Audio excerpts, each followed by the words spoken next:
Welcome back, everyone. Today we're talking about two-step algebra. Now, if you haven't seen the video for one-step algebra, make sure to go back and take a look at that video over there before you continue watching this one here. So first of all, the rules for two-step algebra basically means that number one, we do the opposite to get rid of an item.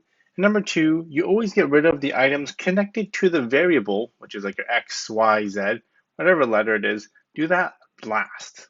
Okay, so if you ever have issues with figuring out which one goes first, which one goes next, the main idea is that whatever's connected to the variable, you do that one last all the time. So let's take a look at an example. So again, number one here says solve for x. So number one says 3 times x plus 6 equals to 27. So the question is, do I get rid of the 3 first or do I get rid of the 6 first? Now, when you see 3 times x, they're basically side by side. And you see plus or minus, then they're basically a distance apart. So first of all, the 3 times x, the 3 is connected to the x, which means you get rid of the 3 last.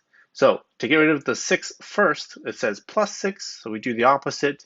So we minus 6 from both sides, and then we'll get 3x equaling to 27 minus 6 gives us 21.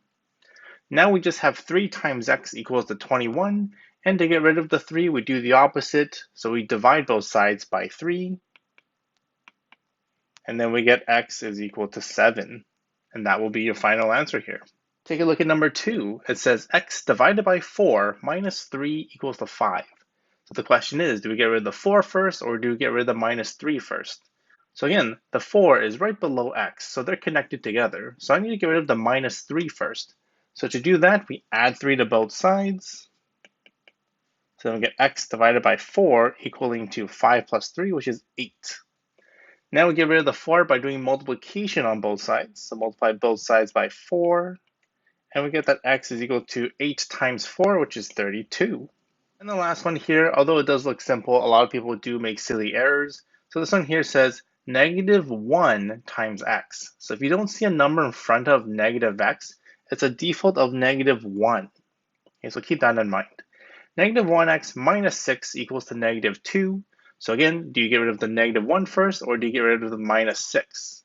Again, the negative 1 is multiplied 2x, so they're connected together. So you have to get rid of the minus 6 first.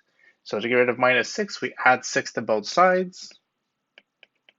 So we end up with negative 1 times x is equal to negative 2 plus 6. If you have problems with getting the answer to this one, make sure you guys watch the video on how to add and subtract integers. So negative 2 plus 6 gives us positive 4. So please do make sure you get positive 4 on this side. Now we need to get rid of the negative 1. So that's negative 1 times x. So to get rid of negative 1, we do division. Divide both sides by negative 1, and x is then equal to negative 4 as your final answer.